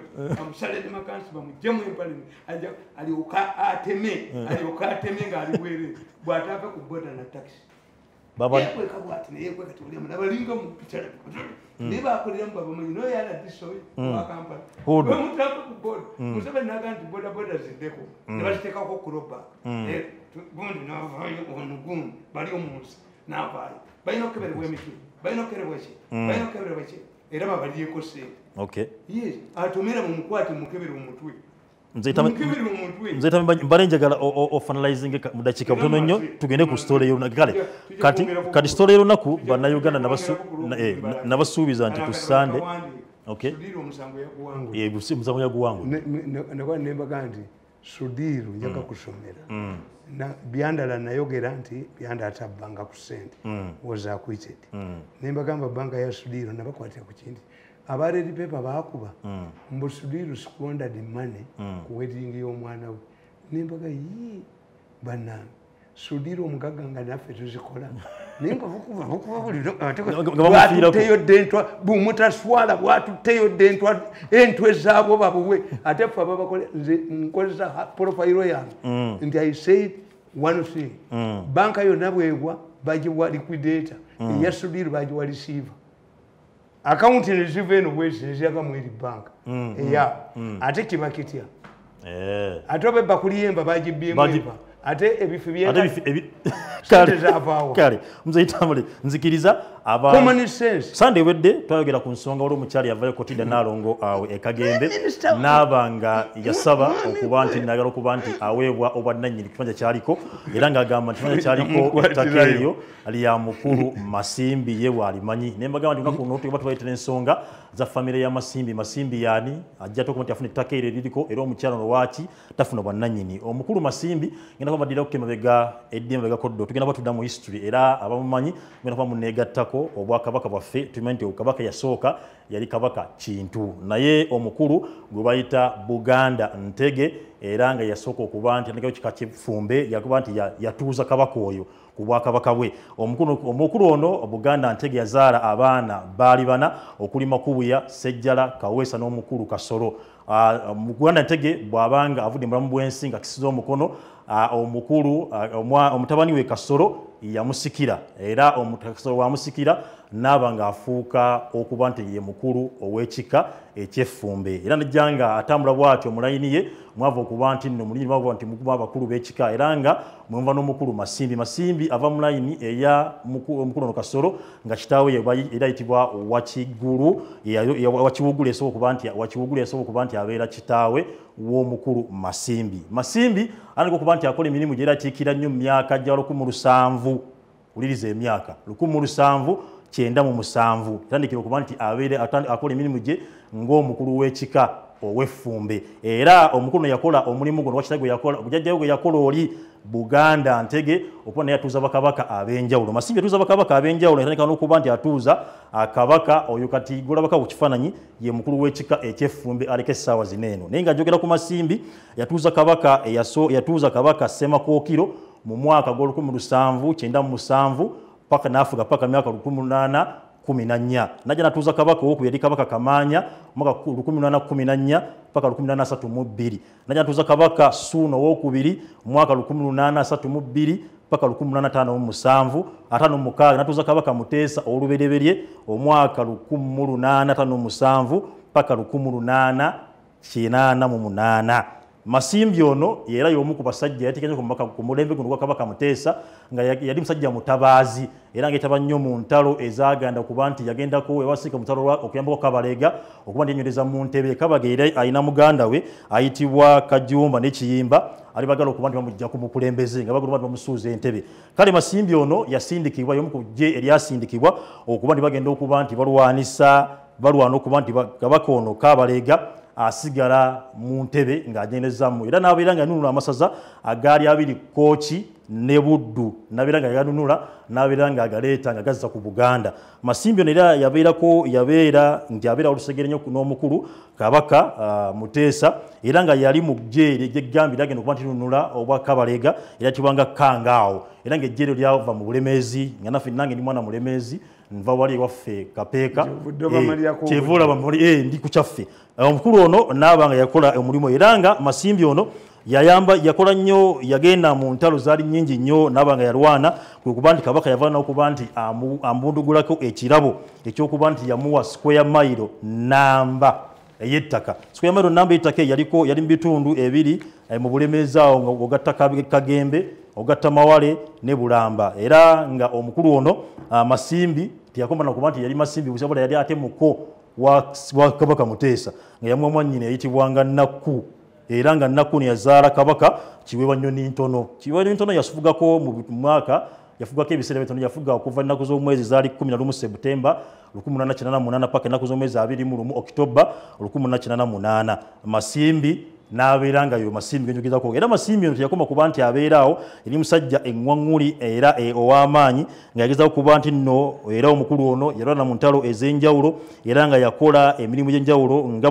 mu gavumenti eyawakati wamu ne Bwakabaka obwa Buganda era nga omukulu Masimbi ono ettaka eryo yaweebwa lyali awo Kagembe era nga ekifaananyi kyolabyo kyennyininyini awo Masimbi we yagalamizibwa akafo koolabaako naye ekyennaku nti Masimbi nga yemu kunyonyodde ebyo yakolera Obwakabaka ne square mile yalina ennamba bwe tuzzeyo okuba nti saazo tulaba Masimbi bwava n'omukyalo okuba nti akuba emiranga nti ayagala okuba nti aweebwa obwannannyini. Masimbi asigazza ku square mile ennamba yasigazaawo ziri acres 2 n'ekitundu zezimanyikiddwa ate nga nazo ekyapa kitankanibwa okuba nti wawe kiri. Omukulu waliwo omukyala Nakku Namirembe yasigala nga mu Masimbi era nga ye mukadde wange saba poliisi akibere nga twakifaananyi kya jjajja oyo omukyala ogwolaba ye Nakku Namirembe yasigalawo kuba nti mu Masimbi abakulu yo yekka era nga yavaayo n'abeera nga yalaajana nasaba nze mutame omukyala yakusaba nti obeere nga omuyambako kubanga ng'ensonga za Masimbi famire eggwawo eweddewo waliwo alina abaana abazzukulu okuli Sebaana ne Semulyowa. bamufukira ekitabo ettaka lyonna lyonna nga bitwogedde square mile namba lize ligujjulwako nga litemwatemwa nga litundibwa waliwo n'omuzzukulu era ali mu famire wayita Lwalanda yaliko mmeeya w'Essemuto naye yabeera nti yali mmeeya mu bukulembeze bwe naba nga yakola emivuyo mingi nnyo so omukulu ono jjajja alajana yali mu mbeera gy'alimu nga omulaba mukyalo oyo mukadde yagamba omuzzukulu Sebaana be nga muyambe okuba nti alabirira ekifo ekyo Sebaana kye yakola kuba nti agenda kubanga poloti azitemamu kuba nti atunda n'omukyalo gwe twogeddeko nnaano kotiriida era yagamba nti Sebaana yasala ku kibanja kye naba nga yakitunza bamuggyako n'ensimbi okuba nti bamugamba bagenda kuba nti yeegula tebamuwa kyapa kye so omukulu Sebaana nakoze emivuyo mingi nnyo n'omukulu Semulyowa era nga bona beera bonna bali mu mafumbo bava mu kifo ky'effumba ekyo naye nga basanyizaawo obwamasikali masimbi ono nga bw'olabye bisigalidde omukulu w'ekika aliwo essaawa zineeno naye omukulu w'ekika yoyo gw'olabaawo alina okuba nga naye avaayo asitukiremu era nga omukulu w'ekika gwe tulaba tebina kye byasoma omukulu gw'olaba yembiro za nkya Yusufu era nga naye ye mukulu w'ekika aliwo kati omusajja eyazaalibwa bw'ati musajja yalwana entalo temulimu na local defense nedda era mu family omusajja yazaala abaana waliwo n'omukulu Matayo yagenda ne musse Matalo alina abaana be yaleka abazzukulu nga balwanyi bino ebitwala ettaka tekuli wadde kati bwerina abitunda bazzukulu byabyo banaatunda ki wasigaddewo yiika bbiri bazzukulu byabyo babigemu okuzaala kati bazzukulu babyo bagenda kutunda ki ab'ekika ky'effumbe bonna kapa bagibuuza ti lwaki olya n'emmese ey'olubuto bazzukulu bo balirya ki bwe baliyiga okulya omuddo ago bwe gafaanana kakati obanga mmwe kati musigalizisa yiika bbiri n'ekimu ekifaananyi kyamasimbi bamuziikomeza ekifaananyi ekyo kati ebyo biyingira eddiini y'abayindi bawekye byokye ate bimazeewo kubanga muzeeyi Tamale bwebanga omusajja yalina square mile namba asigaza akawugiro laba ennyumba oyo masimbi yasigala era bamugalamizaawo ako gasigaddewo naga amabaati gakyabuliddwa agagula nago bajja gatunda bijja gatunda naye ngaokimanyi bulungi jjabbi wa Lusimbi naye ava mu ffumbe era ensonga zino zennyini naye bazimugamba era yazimanyako. Let me tell you, there are two issues. When a person dies, waliwo afuna power of attorney to administer the estate. Kenya kye bayina nadde njagala opapula dukuleetera. Anybody should go and buy a Kenyan newspaper, especially the Sunday Nation. Mu Sunday Nation, mulimu Tamale Mirundi, we regulated to announce the sudden death of this man, Mirundi. He has been father to so and so, husband to so and so, grandson of so. It guarantees Balaga, family lineage. Tibogenda okusaba power of attorney. Nga toli mwabo abayogerwako kakati ate wano mu Uganda tuyita bu cause list. Application has been logged in this court for the administration of the estate of Sandy so. If you don't respond in 14 days, court will proceed and grant. Yes. But take a population somwa omulamuzi ne bamuwa emitwalo aga n'akakuwa ka cause list.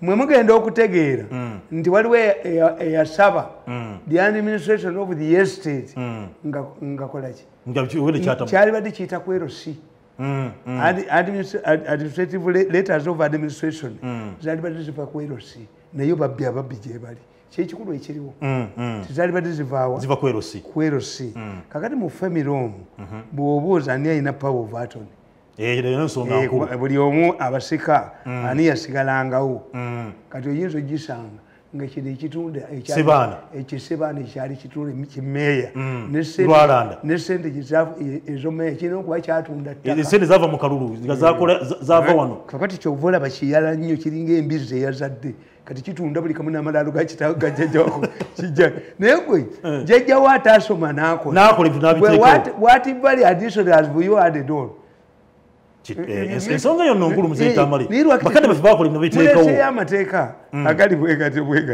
naye lwaki abantu nga azaala nnyo naye nga talina wagenda kuteeka baana abo lwaki tebamukuba empiso n'alekayo nalikirawo okuzaala okuzaala kubererete agenda kubabonyaabonya agenda kubonyaabonya abantu abasaliriza kakati ekyo oyo omukadde must be helped but you must trace nti family eno nga bwegisomye bwegyenga who has the power of Anthony ani ali awo ayina oyinza okusanga bagibbayo in fact the landiro bano gye bapropose nga bamayanja eyina nawandika akatabo kange when a judge becomes a thief nimbagamba kakati ono omuzungu twamuwonya akyakubira essimu muzungu ali sabuti kati omulamuzi Nabasa yali asaze n'omusango ogutali mujulirisa nga tegwozesebwa na ku magistrate naye nga baguleese agukutule bawambiddewo ebintu by'omuzungu we helped the man I'm tired of helping people nga baloya bababbye bamala kubabbye boko mukaaga kasitoje ewange temujja kunzisemirangako lubaale bwabwavu anti baloya bamala kujja bwejja kuba emboko mukaaga bimala okutawanyanjagala nebijja ne kugundi nebijja nekikuwogeza mwana wange baloya bale ate twasiga jangu banna basamirako oba kitange yebulako ewamu mujja kumbuulira baloya bakubye nze kukolere walabye omusawo omuganda nga alina ambyulensi mu ssabo omusawo omuganda talina ambyulensi mu ssabo talina mpapula zagaba nti mu ddwaliro eddene omusawo omuganda talina ddwaliro ddene nti ebbaluwa zeeno toyinza genda omusawo omuganda nomuga ti baddokita bamaze kundya ogende ewakayonza omunyumize nti nze munnange nagaana okuwulira nga bakuwogerako naye wenziyidde wano abantu bano batujoga nnyo abantu abo batujoga ekiyitiridde kijja baloye kye bakola jangu nkukube ewange Mzee Tamale obadde obuuza ku mukulu ono Masimbi katonyo ogenda okujja omukulu Masimbi ono yazaala omwana ayitibwa Matayo Sebugenyi era nga omukulu ono yalonako ne musse Matayo wawudiwo naye olina famire eyo eyavaamu omukulu ngoyo yajja nawo nemutwalwa NRA nga mutuufa ebyana byakulira ku kyejo ne biwoza tuli bazzukulu ba Masimbi gwoli Masimbi oli mukulu wa Masimbi gwoli Masimbi gwofaanana Masimbi ebimu biyinza okuba babyenda bweru ye omwana gwe bayenda ebweru nga si waawaka asiraana nnyo emizimu gyawaka bwe gijja okugaba emikisa gimubuuka ate nga egyewaabwe gimubanja kati najjafuna ebizibu ebyo egyewaabwekati gimuwa mikisa kyobula bivaamu abalala abakazi abawaka bonoona nnyo abaana baabwe eddagala lyawabaamu agala ennyo abaana balirya obwana ne bwetoloola nga bwalitedda tobuwa ku mmere tobukoleza kyobula nti abaana bawaka bonooneka nnyo okusinga bazaaliddwa ebweru abakazi baddira eddagala kakati gwe omusajja gwowa eddagala alimu walagi abala balina mwenjaga yaabwe yo temwafekete because these herbs affect the brain some herbs kakati ebimu bibaddate kakati ends up destroying abaana era when you read my book nkikuwandikira mu katabo kino ekipya when you go to many families the children of the landlord basigaza amannya kuba abaganda batuumanga amannya eyo balitumyeyo mu kisimbe muwanga mu kiwangala gundi amannya bagatuma kikyusa mu kikyusa kuba waliwo omwami ow'ekyalo n'omwami owa kabaka waliwo n'omuzukulu w'Amasimbi aŋŋambye tebagendako mu kooti bo kooti yaabwe baagala gwe kooti yaabwe ye Tamale ate ntya ane nkugambye ensonga zaabwe they must have the ayina power of Anthony yes kati bano baagana obbabuulira ne kiba kigundi family must have ani ow'omulujja omwo ayina power Tamale n'omukulu w'ekika ky'effumba essaawa zino ava omwo oyo gwe gambye mbiro za Nkyayusufu omukulu w'ekika essaawa zino ab'effumbe avaawo obanga Naabagereka abadde ayise Nakalema akakanye ku basenze ng'ate tagenze mu Buganda Land Board omanyi mmwe muyina kambabuulire muyina ebintu byemukola ebitali bya logiki logiki ekubanya abantu oba bali haayi oba tebali haayi abaganda bakugamba nti nannyinimu asuze ku kutiya oyinza okubuuza nti bulangiti kuba all the best thing would be to nannyinimu kakati nze sikyala but those who have the practice of visiting bw'otuukanga ewaka buuza obwana dadi wa mwana aba mazzi ki ti anaabaga nnyogoga kakati mulamu gwajja mulamu onaaba mazzi ki ate mulamu anti n'abagabugumye nga batagamufumbira so logic nti if Nabagereka does not consider Buganda Land Board is a vote of no confidence in the Buganda Land Board. You would say Buganda Land Board is impartial. Why? They even solved, even in Nabagereka, handled the case. Kakati kubo batu jigenda mukwirugo. Ngamba abantu jengenda kuma radio, kuma TV. Never can't you people. Even me, we banga ziyo kulya radio endala. Ngamba dempulira ndala. Sinza kuyingira compound yamu nga je mpulira. Bwenzija ku reception nensanga nga eno STV nga mutaddeko ndala. Why should I give you an advert? Ate wali ate lwaki nabagamba nave yavire tuchikiriza now the army commander Mbadi if Mbadi has a daughter or a wedding nagula prisoners band ani agule yi tewali ate amana najikwata ku if wava munno is involved in an accident ni Toyota abamaze Benzo zikola ki ozikubozigira ozijjamu ekitibwa yes ate wa Benzo oli mu Toyota era batugamba nti Ford yali ku mukolo usually the last one to leave he didn't want to leave a Ford cab behind kakati agenda nasanga emotoka ya Ford nga ekwamye ku kkubo yayimirira n'avaamu n'ayambala overall n'akama motoka n'agikanika the owner of yalina nyini motoka n'ayagala amuwe $100 oba 5 bameka n'azigaana namugamba but you man even Ford could not reject this money. Yes. Ford namugamba but I'm Ford.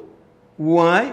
Ntambula n'ovulo yange to ensure nti emotoka ya Ford tesigala tete kwama fa abatakisi gye tusooka okukola ku accident okuva mu accident kulaba namba ya motoka namba ya taxi etemwako immediately we motoka zonna why ne bwe bagikola enamba eno gye tusooka okukweka ani aligula enamba eyo nti erimu ekigo motoka omugezi yenna asooka kujjako ki namba plate yes n'ogandika kati Uhuru ayina pate ye ewuwe nti Pirawo amugyewa yamugye ku luwombo wa restaurant in Gondi Swaziland Muswati was seen in a hotel ng'ali emmere n'omukyala we bagamba nti if the king alya mu hoteri abantu balina emmere Mzee Tamale oba mu palace muli Mzee Tamale omanyi nnyo bye tubuulira nti bano bawalusimbi mwe bava bandi mwe bava amamesa amangi tegesimira bunnya kakati abo bawalusimbi abo abagagga balina okuba nga bo bakitaabwe ate bo baavaamu kakati ate oligino masimbi yennyini ye n'asiraana that's what it explains. Nze mbanjira kusaba mbanjira kola Buganda ebenveyo ngiyingira mu nsonga zineeno eriwa Buganda nga Buganda obwakabaka bavuyeyo Katikkiro bayingire mu nsonga musajja yali w'amaanyi masimbi bitumwogedde kuwona wano endejje ng'abasamize beeterawo essabo lyabwe lya mirimo wane wa mirimu wanene mirimo nga omukazi yavana wa bba ng'ajja nti mirimo yawasizza yamuyise ne stage yaliwo namba mirimo manyiwaawo new stage oba musawo muganda oba omulokole ye church eyatiikirira wabaawo omulokole poor people believe in miracles abantu bende gye bayitawo kabira awo ewa mirimo kakati nga mirimo bajja ng'abavubuka bayamba ku mirimo nga bamusobya nga mirimo afuna olubuto kati mirimo bwafuna olubuto but ensued who is the owner ho nga bagenda mu Buganda Land Board baje ettaka Buganda Land Board yali wambirawo omunene omu yali bbirawo Buganda Land Board singa munagende wamasibu jakola butwazi ebisi tewoza katale baba kemusigazizaawo mweyambe temubabagulizaako bwe mubalaba n'obukooti baabwe mubaleete nga tebalinya bagenda funa wo buyambi bayina solving about ensonga ekitongole ekisinga obubbi mu Uganda Buganda Land Board era nawandika akatabo kange nti gundi Katikiro mumpi mu mulembe omufere kakati Katikiro mumpi yali Katikiro wa Mutembi Bwakabaka bwali Katikiro mumpi yali Katikiro wani Bwakabaka Mutembi genda bali we butatembwa genda maso eggwanga bali baliyita batatembwa okay genda maso batatembwa mwali mu Katikiro mumpi ne Katikiro mumpi nga ina basajja be mwali mu makambuzi nga mulimu kye wakutte mabere ga mukazi ye yagamba nze kyenkwata sikita nga mulimu mpangulula ye musajja nga mubazi nnyo mwali mu mpangulula mulimu makambuzi mulimu kye wakutte mabere ga mukazi mulimu Katikiro mumpi nenga mumpi yateekawo kampuni ye nga yababizi batulugunya abatatembwa ababizi bakeranga kumache kutabala butatembwa okutusa abatatembwa Katikiro mumpi yalina kampuni ye nga bagiyita buli lunaku bubbi bali bagitumye buli lunaku bubbi togamba mu Buganda Land Board buli lunaku bubbi okutusa abatatembwa bebaga nedda ekimala kimala mumpi ayitiridde ne basajja be abatatembwa balumba olubiri mutatembwa yalina ekizimbe gundi yali azimbye mumpi nga kinene bakitanga masenge olw'ebisenge ebingi waliyo n'ekifaananyi kyanjovu mutatembwa yali wanjovu nakyo ne bakiwondolayo ne bakikuba ku ttaka abatatembwa kwe kuwona ababizi ababizi bakeeranga ku makya kulumbagana batatembwa tokasomangako mwekali mu bookshop Katikiro mumpi mu mulembe omufere mwekali mu bookshop waliwo n'omuzzukulu wa Bufumbe agambye nti Mzee Tamale nga omanyi ku nsonga z'obuwangwa na biki ne culture ayagala bo nga abazzukulu bo nga Bufumbe boleeta ebyobuwangwa gumanyi bano ekyabaddusa abasomi andi wuliriza tobalaba olusimbi abasomi ekyabaddusa oyo Lubaale yakukula agambye abuuza bawalusimbi Lubaale bamumanyi mukambwe badduka dda abo abasomi abo bawalusimbi ekiri mu nnyumba omu oyinza kyetika uliza kifo ky'omukulu ono agambye bo ng'abazzukulu oba ng'ab'ekika omukulu w'ekika waabwe talina ssaabalangira Kasolo amutuuza bamubuuliza bo ng'ab'Effumbe era kubonabona kwe balina mu kika. That's where they go wrong. This was a private Mairoland yes. of Masimbi. It has nothing to do with Mengo kubanga si butaka bwakika omanyi mu 1900 agreement abataka tebabawa ttaka abataka tebafuna and the bataka continued fighting that's why we have the resistance called Bu Bataka Bu they were looking for land why were they not given land the role the Bataka were playing in Uganda had been taken over by the missionaries therefore instead of giving the Bataka land was allocated 94 square miles were given to the 3 churches found in Uganda. Kakati abo kyobula nti obutaka biki bano balina kukola kintu kimu mweyo eri ani ali responsible mu family after sitting down ne balondamu abo abayingiramu n'abatabayingiramu kuba kakati mulimu kubanga sababu naliwo yoli mukyala nakku mulimu ebintu bibiri oyo omugezi oyo alimu ekyagala obabba many people in Uganda when they buy bagula bibanja tebagula ttaka kakati oyinza okusanga nga eyo mayiro ya Masimbi yaggwawo olw'ebibanja naye ng'ate basobola okubenefitinga mweno government gundi the land remains theirs these are sitting tenants which you can see nti oyo omukazi tabonaabona omukadde tabona nakutabona kakati kitegeeza ti they must sit as a nuclear family yaabwe nga bano babalese ab'ebweru kuba bano abayigirize baddukamu Lubaale omu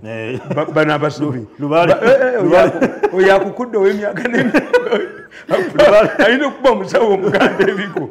Lubaale badduka lubaale. Ekyabaddusa ennyumba erimu ebijogereramu. Ennyumba erimu ebintu. Bw'olaba bano bawalusimbi badduka abasomi. Ennyumba si ennyumba okuba si nnyangu. Ate eyinza okuba nga era yeeyonoonye bino.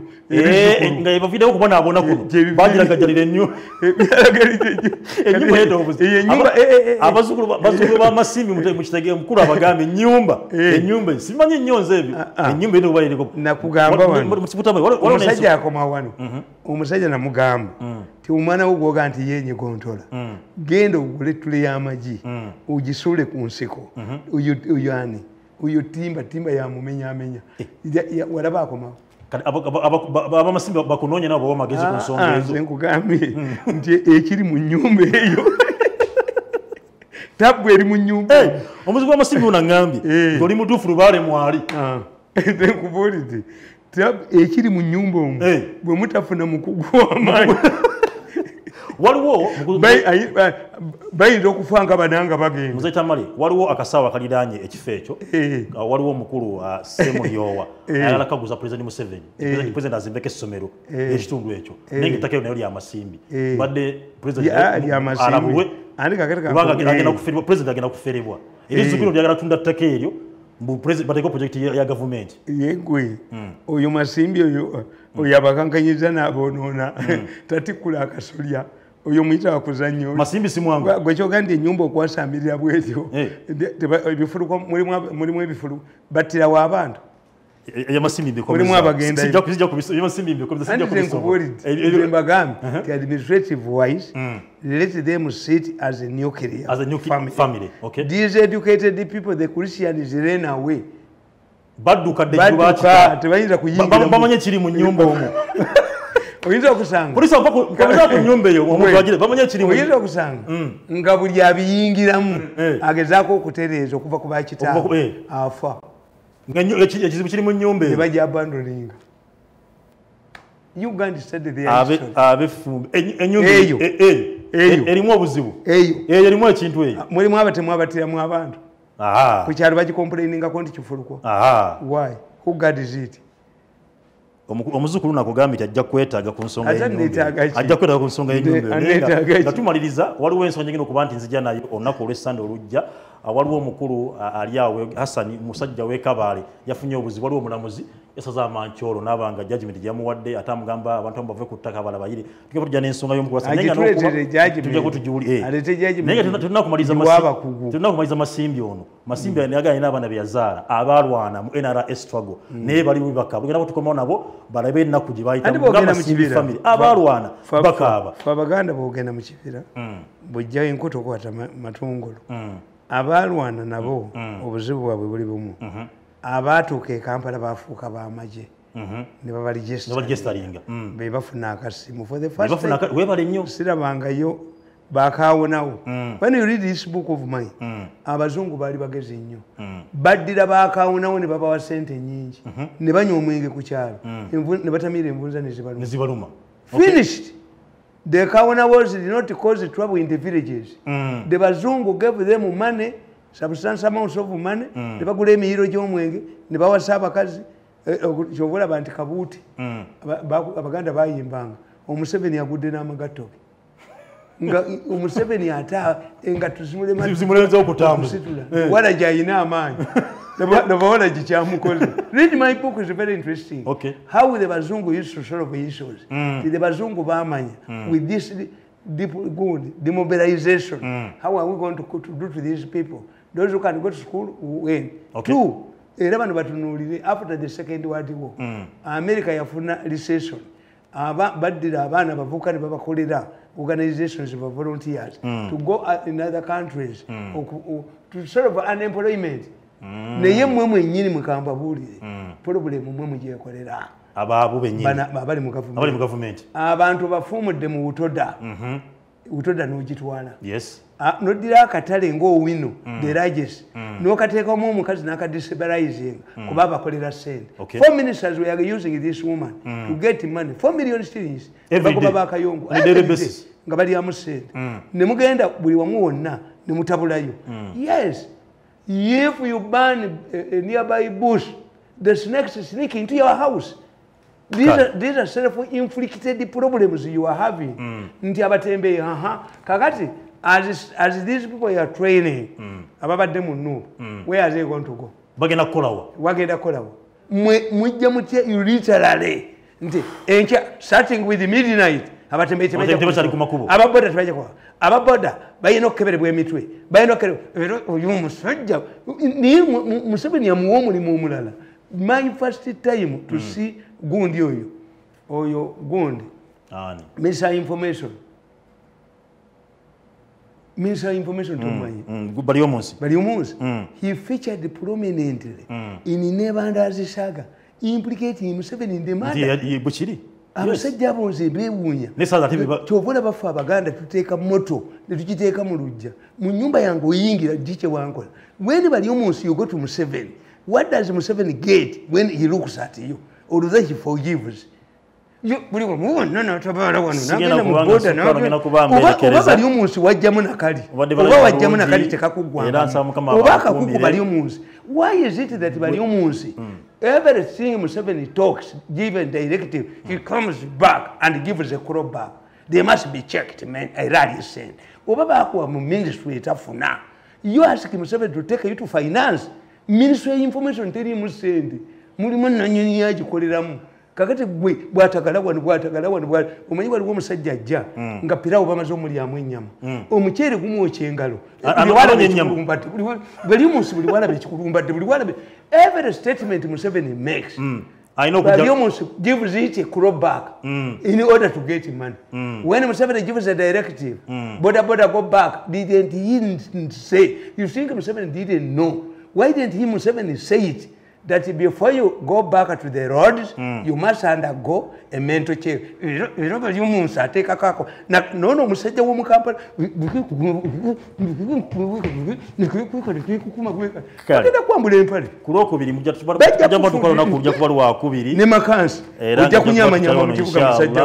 Whatever protection bwana bakiriza nawe bakutwale wali ensonga mukutame kuloko bijja kujja n'ensonga y'okuba nti isi naye erimu obuzibu era nga tumanyi bulungi ekitongole kya isi kirina okuba kisenkawo wekiri awo kuba naye URA yakiwadde ensimbi tebasenguka waliwo n'omukulu president gwe yagaba muwa omulimu Kambugisha Babo ate ne bamugana okuba nti bamuwa japo n'ebwini okulwokubiri aba isi nammwe mutwerinde ayagala okuba nti tukola ku nsonga yo wanaga program Embuga enamba 0701 379861 0701 twagala naffe ekintu tukuyambire 9861 buyambe yes naye tetujja kukolera balooya yes kumaliriza mirimu gyabo de muzungu ringi yagenda kati omusenyi gwe yeeyolera biki nakoma okwogera ko nenga ngamba balooya baali asente badduka balooya bajja ne bamugamba okuva lwowabidde nabasa ffe tuvudde mu nsonga zo balooya ye fwe mu Bible tukimanyi abagenge Yesu be yabonya wakomawo ogwo abala tebadda abala balowooza nti bitubisanga mu kkubo abala balowooza nti batumusanze mu mmuudu abala baali bagenda waabwe kuwogera balabe ku bakyala baabwe balabe ku kyalo olaba bagenda kubuyisangiri kakati kyobulamu omusawo omuganda yakukola bwati omusawo omuganda bw'aba yakuwa oluzaalo n'otazaayo sente ze abaana bafa bw'abanga yakuwa esente n'ogaggawala sente zazikima kyowola otudde okibanja oyimiridde. This is the experience I've gone through. Everybody I've helped wabaawo abamuwamba takujjukira naye nzaate mbaddemu ne bannange bano bwedda bendaba nga nti one of their options was to suffocate me economically ngende mbakoleki bakolere. That was a very big mistake. An arrogant man like me toyinza kumunyiga ebyo because I know if you do it you will do it again.